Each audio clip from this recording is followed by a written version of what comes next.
नमस्कार, आप देख रहे हैं अपना बिहार। आपके साथ मैं हूं शिप्रा झा। तेजस्वी यादव की ओर से 12 करोड़ 10 लाख की मानहानि का नोटिस भेजे जाने पर जेडीयू एमएलसी नीरज कुमार ने पलटवार कर दिया है। नीरज कुमार ने कहा कि वे अपनी ओर से लगाए गए आरोपों पर अभी भी कायम हैं और किसी भी नोटिस से डरने वाले नहीं हैं। वहीं डिप्टी सीएम सम्राट चौधरी ने यह भी कहा कि तेजस्वी यादव किसी को क्या नोटिस देंगे। आपके कानूनी नोटिस से डरने वाले नहीं। बिहार की सियासी लड़ाई मानहानि के नोटिस तक आई। जेडीयू प्रवक्ता नीरज कुमार ने तेजस्वी यादव पर सैलरी घोटाले का आरोप लगाया था, जिससे नाराज तेजस्वी यादव की ओर से जेडीयू एमएलसी नीरज कुमार को 12 करोड़ 10 लाख की मानहानि का नोटिस भेजा गया है। अगर बकायदा कोई जवाब नहीं आएगा तो हम उनको कोर्ट तक लेके। तेजस्वी यादव की ओर से मानहानि का नोटिस भेजे जाने पर नीरज कुमार ने पलटवार किया। नीरज कुमार ने कहा कि वे अपनी ओर से लगाए गए आरोपों पर कायम हैं और किसी भी नोटिस से डरने वाले नहीं हैं। अभी तो सैलरी घोटाला का उद्भेदन किया है, प्रतीक्षा कीजिए, बेचैन कर देंगे। आपके नाम और घोटाले जुड़ने वाले हैं, ठग ग्रंथ लिखेंगे। तेजस्वी यादव और नीरज कुमार के बीच चल रही आरोप प्रत्यारोप वाली जंग में बीजेपी नेता और बिहार के डिप्टी सीएम सम्राट चौधरी नीरज कुमार के साथ खड़े हैं। सम्राट चौधरी ने कहा कि तेजस्वी किसी को नोटिस क्या देंगे, लालू प्रसाद का परिचय ही घोटाला है। इसमें दिक्कत कहाँ है? लालू जी का परिचय ही घोटाला करना है। बिहार में विधानसभा का चुनाव 2025 में है, लेकिन सियासी आरोपों का दौर 2024 में ही चरम पर पहुंच गया है। दोनों ही ओर से आंकड़ों के जरिए एक दूसरे पर आरोपों की बौछार की जा रही है। इसी क्रम में जेडीयू के एमएलसी नीरज कुमार ने तेजस्वी यादव पर वेतन घोटाले का आरोप लगाया था, जिसके बाद से बिहार की सियासत गर्म है और अब मानहानि के केस तक पहुंच चुकी है। न्यूज 18 के लिए पटना से संजय कुमार और आनंद अमृतराज के साथ ब्यूरो रिपोर्ट। सीएम योगी के कटेंगे तो बटेंगे वाले बयान पर जमकर सियासी बवाल हो रहा है। अब इस पर संघ ने भी प्रतिक्रिया दी है। संघ के सर कार्यवाह दत्तात्रेय होसबोले ने कहा है कि हमें इस आचरण में लाना होगा। उन्होंने ये भी कहा कि बटेंगे तो कटेंगे को हमें अपने जीवन में उतारना चाहिए। ये हिंदू एकता और लोक कल्याण के लिए जरूरी है। स्लोगन कुछ में कटेंगे बटेंगे जो भी कहें, स्पिरिट क्या है? हिंदू समाज एकता से एकात्मता से नहीं रहेगा तो इतिहास कहता है। अब हम तो कहते हैं जब जब हिंदू भाव को भूले आए विपद महान, भाई टूटे धरती कोई मिटे ही धर्म संस्थान, ये अमर गीत है। तो उसको आजकल की भाषा में ऐसे आपने जो कहा वैसे हो सकता है। तो मुद्दा क्या है? स्पिरिट यही है, समाज की एकता एकात्मता। हम जाति भाषा प्रांत के अगर पिछड़ा भेद से हम करेंगे तो हम कटेंगे। उत्तर प्रदेश के मुख्यमंत्री योगी आदित्यनाथ की बटेंगे तो कटेंगे वाले बयान का आरएसएस ने समर्थन किया है और इस पर बिहार की सियासत भी गर्माती दिख रही है। आरएसएस के समर्थन के बाद बीजेपी ने जहां स्वागत किया तो वहीं आरजेडी और कांग्रेस ने निशाना साधा है। पूरे मामले पर जेडीयू संभल कर बयान दे रहा है। देश साफ है संविधान का कि देश के अंदर एकता सब में बरकरार है। अगर एकता बरकरार नहीं रहता तो आज देश विकास दर के मामले में लगातार प्रगति कैसे करता है? इस तरह की गुंडागर्दी को एक बार हमारे नेता लालू प्रसाद यादव जी समस्तीपुर में रोके थे रथ, अडवाणी जी का भूल रहे हैं ये लोग। और फिर अगर आप लोग इस तरह का बयान दीजिएगा, इस तरह की हिंदू एक बहाना बना करके आप हिंदुत्व की बात कीजिएगा तो आपका चलने वाला नहीं है। ये गुंडागर्दी नहीं चलेगी। बिहार की जनता इस गुंडागर्दी को बंद करना जानती है। मैं समझता हूं यह न सिर्फ जातीय उन्माद बल्कि धार्मिक उन्माद फैलाने वाला बयान है। ऐसे बयानों से हिंदू मुस्लिम एकता टूटेगी और देश में दंगे भड़केंगे। मैं समझता हूं आरएसएस और बीजेपी जनता के हितों के बजाय जनता को आपस में लड़ा के रखना चाहती है और अपनी राजनीतिक ड्यूटी सेकना चाहती है। जाति के नाम पर राजनीति करने वाले दल हिंदुओं की एकजुटता को तोड़ने की पुरजोर कोशिश कर रहे हैं। आज देश को नुकसान पहुंचाने वाली ताकतों के निशाने पर हिंदू धर्म है। इसलिए सनातनी परंपरा के लोगों को योगी आदित्यनाथ और दत्तात्रेय होसबोले के संदेश को समझना होगा और उसका पालन करना होगा। बक्सर से आरजेडी सांसद सुधाकर सिंह ने डिप्टी सीएम सम्राट चौधरी और विजय सिन्हा को रावण का अवतार कह दिया। इन बयानों के बाद अब बिहार की सियासत गर्माती जा रही है। सुधाकर सिंह ने कहा कि नकली रावण को मारने से काम नहीं चलेगा, असली रावण बीजेपी में है और इन लोगों को मारने की जरूरत है। साफ है कि रावण के पुतला दहन के दिन दशहरा में इस वर्ष नीतीश कुमार ने धनुष और तीर क्यों फेंक दिया? उनके दाएं और बाएं कौन खड़ा थे? नीतीश जी को समझ में आ गया कि रावण मेरे अगल बगल में भाजपा वाले हैं सब।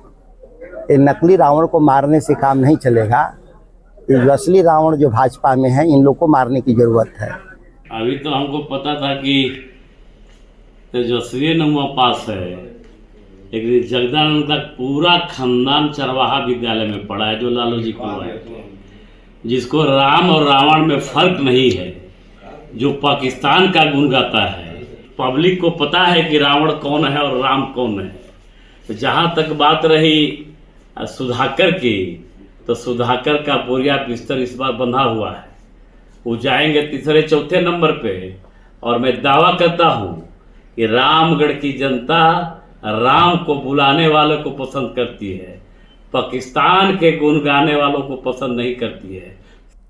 दिवंगत सैयद शहाबुद्दीन की पत्नी हिना शहाब और उनके बेटे ओसामा अपने समर्थकों के साथ आरजेडी में शामिल हो गए और आरजेडी के राष्ट्रीय अध्यक्ष लालू प्रसाद की मौजूदगी में वे आरजेडी में शामिल हुए हैं। इस मौके पर तेजस्वी यादव ने ये उम्मीद जताई कि हिना शहाब और ओसामा के आने से पार्टी को मजबूती मिलेगी। पार्टी के फाउंडर मेंबर तक रहे, लंबे अरसे तक विधायक सांसद रहे, पार्टी के बड़े नेता रहे, और आज पुनः हिना साहब जी और उनके पुत्र भाई ओसामा ने पार्टी सदस्यता ग्रहण किया है और राष्ट्रपति जी ने खुद अपने नेतृत्व में दोनों लोगों को सदस्यता दिलाई गई है। दिवंगत सांसद शहाबुद्दीन की पत्नी हिना शहाब और उनके बेटे ओसामा आरजेडी में शामिल हो गए हैं और इस पर बिहार की सियासत अब गर्मा गई है। बीजेपी ने शहाबुद्दीन के परिवार के साथ यूज एंड थ्रो की राजनीति का आरोप आरजेडी पर लगाया, तो जेडीयू ने यह दावा किया है कि लालू और तेजस्वी का कोई समीकरण इस बार काम नहीं आएगा, केवल नीतीश कुमार ही का समीकरण चलने वाला है। अफसोस होता है कि जब स्वर्गीय शहाबुद्दीन जी की जेल में निधन हुआ था, उसके बाद जो है ये परिवार लालू जी का दोनों बाप बेटा में से कोई दो संवेदना के शब्द व्यक्त करने नहीं गए थे और किस तरह से पूरे परिवार को छोड़ दिया था मझधार में, ये पूरे बिहार देखिए। पिता ने जिस रास्ते सत्ता अपनाया था, पुत्र भी उसी रास्ते सत्ता अपनाना चाह रहा है, लेकिन जीवन और राजनीति में बहुत अंतर होता है। तेजस्वी यादव चाहे कोई भी समीकरण बना ले, कोई काम आने वाला नहीं है। अकेले सबके ऊपर भारी हैं माननीय मुख्यमंत्री नीतीश कुमार जी। आरजेडी विधायक भाई वीरेंद्र ने गिरिराज सिंह पर बड़ा हमला बोला है। गिरिराज सिंह की हिंदू स्वाभिमान यात्रा पर तंज कसते हुए उन्होंने हमला किया और कहा कि जब तक महागठबंधन है, हिंदू मुसलमान के नाम पर दंगा नहीं हो सकता है। तो आपको बता दें कि हिंदू स्वाभिमान यात्रा पर एक बार फिर से हमला किया गया है आरजेडी की तरफ से। भाई वीरेंद्र ने गिरिराज सिंह को निशाने पर लेते हुए कहा कि जब तक बिहार में है, यहाँ कोई भी दंगा नहीं करा सकता है। महागठबंधन ऐसे किसी भी दंगे को होने नहीं देगा। गिद्ध का जो परिजाति है वो विलुप्त होता हो गया है करीब करीब। तो एक गिद्धराज सिंह आए, गिरिराज सिंह नहीं, गिद्धराज सिंह, जो देख रहे हैं कि कहीं हमको लाश मिले, नोचे, खाएं, लेकिन बिहार की जनता सजग है और यहाँ कभी भी हिंदू मुसलमान के नाम पर दंगा नहीं हो सकता। जब तक लालू प्रसाद यादव जी हैं, तेजस्वी प्रसाद यादव जी हैं और हमारा दल राष्ट्रीय जनता दल और महागठबंधन के लोग हैं, तब तक बिहार और देश में दंगा होने नहीं दिया जाएगा। मन की बात कार्यक्रम में पीएम मोदी डिजिटल फ्रॉड का जिक्र करते नजर आए। पीएम मोदी ने कहा कि डिजिटल फ्रॉड से सावधान रहने की जरूरत है। डिजिटल फ्रॉड से बचने के लिए समाज में जागरूकता की जरूरत है। डिजिटल अरेस्ट के नाम पर हो रहे स्कैम से बचने के लिए बहुत जरूरी है हर किसी की जागरूकता। प्रधानमंत्री नरेंद्र मोदी ने रविवार को मन की बात कार्यक्रम के 115वें एपिसोड में कई जरूरी मुद्दों पर बात की। प्रधानमंत्री नरेंद्र मोदी ने मन की बात कार्यक्रम में डिजिटल अरेस्ट को लेकर चर्चा की और इसे धोखाधड़ी वाली गतिविधि करार दिया। उन्होंने लोगों को जागरूक करते हुए कहा कि डिजिटल अरेस्ट सिर्फ झूठ और फ्रॉड है, क्योंकि कोई भी जांच एजेंसी वीडियो कॉल नहीं करती। डिजिटल अरेस्ट के नाम पर हो रहे स्कैम से बचने के लिए बहुत जरूरी है हर किसी की जागरूकता, हर नागरिक की जागरूकता। जो लोग भी इस तरह के साइबर फ्रॉड का शिकार होते हैं, उन्हें ज्यादा से ज्यादा लोगों को इसके बारे में बताना चाहिए। आपको बता दें कि हाल के 1-2 साल के अंदर डिजिटल अरेस्ट एक बड़ी समस्या बनकर उभरी है, जिसमें साइबर फ्रॉड अधिकारी बनकर किसी व्यक्ति को ऑडियो या वीडियो कॉल करते हैं, कोई भी गलती बताकर उन्हें डराते हैं और एक तरह से उसी व्यक्ति के घर में उसे डिजिटल अरेस्ट कर लेते हैं। फिर गिरफ्तारी का भय दिखाते हैं और बाद में गिरफ्तारी से बचाने के नाम पर लाखों करोड़ों की ठगी कर लेते हैं। पीएम मोदी ने इसी डिजिटल फ्रॉड से लोगों को सावधान किया है और कहा है कि इससे बचने के लिए समाज में जागरूकता जरूरी है। पीएम मोदी ने कहा कि फ्रॉड कॉल आने पर पहले रुकें, सोचें और फिर एक्शन लें, क्योंकि डिजिटल अरेस्ट सिर्फ झूठ और फ्रॉड है। Bureau report, news 18। और सीएम नीतीश कुमार ने आज फिर छठ घाट का निरीक्षण किया है। कल सीएम ने स्टीमर से छठ घाटों का जायजा लिया था और आज मुख्यमंत्री ने सड़क मार्ग से छठ घाट का निरीक्षण किया। सीएम ने छठ घाट पर तैयारियों को लेकर अधिकारियों को कई निर्देश भी दिए। सीएम ने अटल पथ से मरीन ड्राइव के सफर के दौरान छठ घाटों को देखा है।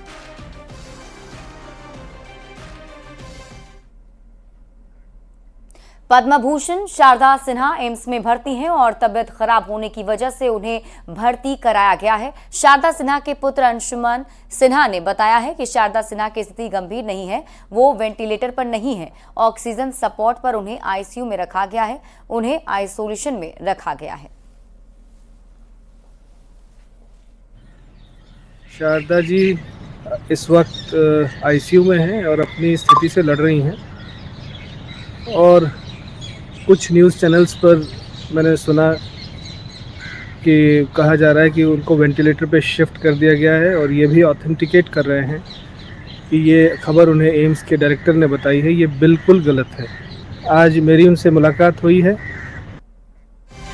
दिल्ली एम्स में भर्ती पद्म भूषण शारदा सिन्हा के इलाज में विशेष ध्यान दिया जा रहा है, जिसके लिए शारदा सिन्हा जी के रिश्तेदार रंजीत निर्गुणी ने न्यूज़ 18 को धन्यवाद देते हुए कहा कि खबर दिखाए जाने के बाद बिहार के स्वास्थ्य मंत्री मंगल पांडे, केंद्रीय राज्य मंत्री रामनाथ ठाकुर सहित केंद्रीय स्वास्थ्य मंत्री जेपी नड्डा ने मामले का संज्ञान लेते हुए तत्काल पहल की और बेहतर इलाज का निर्देश दिया है।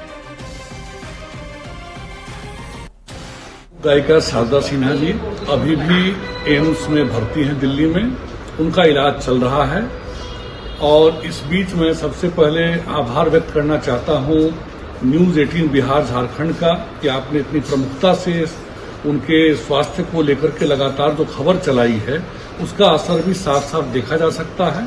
हमारे केंद्रीय राज्य मंत्री रामनाथ ठाकुर हों, मंगल पांडे जी स्वास्थ्य मंत्री बिहार के हों या फिर केंद्रीय स्वास्थ्य मंत्री जेपी नड्डा जी हों, इन सभी लोगों ने इस विषय को बड़ी गंभीरता से संज्ञान में लेते हुए एम्स के निर्देशक से बात किया है।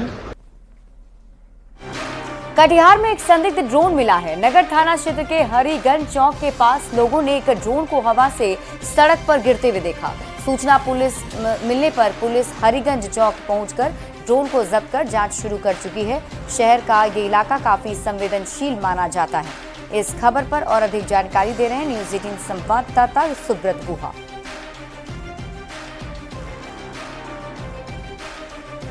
सड़क पर गिरा ड्रोन, शहर में मची अफरा तफरी। कटिहार नगर पुलिस ने इस ड्रोन को फिलहाल जब्त कर लिया है। शहर का हरिगंज चौक इलाका है जो काफ़ी सेंसिटिव इलाका है और उस इलाके में ये ड्रोन अचानक उड़ते हुए गिरा है और पुलिस फिलहाल इसे जब्त कर लिया है और आगे जांच कर रहे हैं। फिलहाल जो पुलिस के अधिकारी है इसे जब्त कर लिया है और बड़ी अधिकारी को इसकी सूचना दे दिया गया है, आगे जाँच किया जा रहा है। इस तरह के बताते चले दीपावली और छठ को लेकर शहर के ये जो इलाका है काफ़ी सेंसिटिव इलाका है और इसमें ये ड्रोन गिरा है और ड्रोन गिरने का कई घंटा हो चुका है, लेकिन इसका कोई क्लेमेंट सामने नहीं आया, इसलिए पुलिस फिलहाल इसे गंभीरता से ले रहा है और जांच कर रहा है। जांच के बाद ही साफ हो पाएगा इस ड्रोन के पीछे कौन है और इसका मकसद क्या था। सुब्रत, न्यूज़ 18 कटिहार। पटना के फतुहा थाना क्षेत्र के दरियापुर मोहल्ले में अफरा तफरी मच गई। कूड़े के ढेर पर फेंकी गई कोल्ड ड्रिंक पीने के बाद एक ही परिवार के 7 बच्चे गंभीर रूप से बीमार पड़ गए और सभी बच्चों को फतुहा पीएचसी में भर्ती करा दिया गया है, जहां प्राथमिक इलाज के बाद उन्हें पीएमसीएच रेफर कर दिया गया। 7 बच्चों में 3 की हालत गंभीर बताई जा रही है। 4 बच्चों की स्थिति खतरे से बाहर है। पेशे से मजदूर दरियापुर निवासी हीरा लाल यादव के 2 बच्चे सड़क के किनारे कूड़े के ढेर पर पड़ी एक्सपायर कोल्ड ड्रिंक्स की बोतल अपने घर ले आए थे और उसके बाद बारी बारी से सभी भाई बहनों ने पी लिया था। इसके बाद सभी बच्चों की तबीयत बिगड़ गई थी।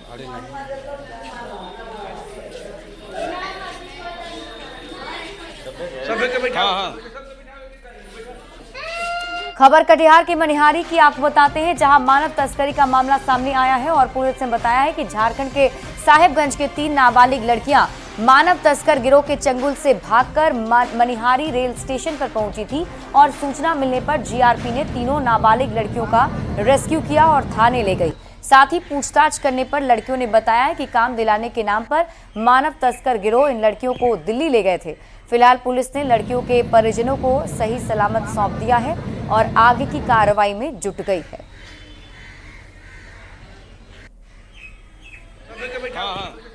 नाबालिग लड़की जो है भटक के यहाँ आ गई है, जो झारखंड की है। इस सूचना पर हमने अपना दल बल के साथ तीनों लड़की को थाना पर ले आए। थाना पर लाने के उपरांत तीनों लड़की से पूछताछ किए तो उनके आधार पर उनके गार्जियन को इसकी सूचना दिया गया। गार्जियन थाना पर आए तथा तीनों लड़की को सही सलामत से। वैशाली पुलिस ने बड़ी कार्रवाई करते हुए स्मैक कारोबार के अंतर्राज्यीय गिरोह का खुलासा किया है और पुलिस ने स्मैक की बड़ी खेप और 13 लाख रुपए भी बरामद किए हैं। पुलिस ने बिद्दुपुर थाना क्षेत्र के दाऊदनगर गांव में छापेमारी कर 5 लोगों को गिरफ्तार किया, जिनके पास से लगभग 1 किलो स्मैक, 5 मोबाइल के साथ ही 13 लाख रुपए भी बरामद किए गए हैं। खास बात यह है कि स्मैक की एक खेप मिजोरम से लाई गई थी, जिससे वैशाली जिले में कई जगहों पर सप्लाई किया जाना था। बता दें कि गिरफ्तार 5 लोगों में 2 मिजोरम का रहने वाला है, जो कि स्मैक की खेप लेकर बिद्दुपुर पहुंचा था। एसपी ने बताया कि गुप्त सूचना के आधार पर कार्रवाई की गई।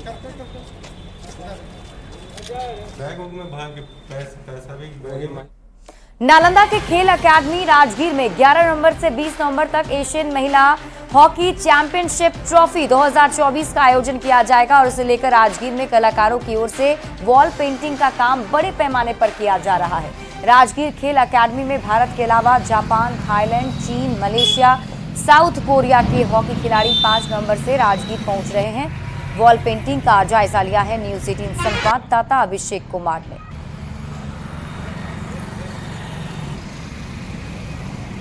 नालंदा जिले के राजगीर में 11 नवंबर से 20 नवंबर तक आयोजित होने वाले एशियन महिला हॉकी चैंपियनशिप ट्रॉफी खेल के आयोजन के पूर्व जो है नालंदा को सौंदर्य करने का काम युद्ध स्तर पर किया जा रहा है। तो आप देख सकते हैं अभी हम पहुंचे हैं नालंदा जिले के राजगीर में, जहां आप देख सकते हैं किस तरह से राजगीर के जंगलों में जितने भी दीवार है, जितने भी सार्वजनिक स्थल है, सभी जगह जो है भगवान बुद्ध की प्रतिमा समेत अन्य भगवान की प्रतिमा, नालंदा खंडहर, विश्व शांति स्तूप समेत अन्य जो चित्र है उसे जो आकृति यहाँ दीवारों पर दिया जा रहा है। तो आप देख सकते हैं किस तरह से जो है यहाँ पर जो है कलाकार हैं, जो यहाँ पर आर्टिस्ट हैं, वो यहाँ पर पहुँच कर जो है लगातार जो है फिगर जो यहाँ पर चित्र है वो आकृति दीवारों पर दे रहे हैं। तो देख सकते हैं किस तरह से जो है यहाँ पर जितने भी दीवार हैं सभी पर जो है कि आकृति देकर जो है राजगीर को सौंदर्य करने में जुटे हैं। क्या बना रहे हैं आप?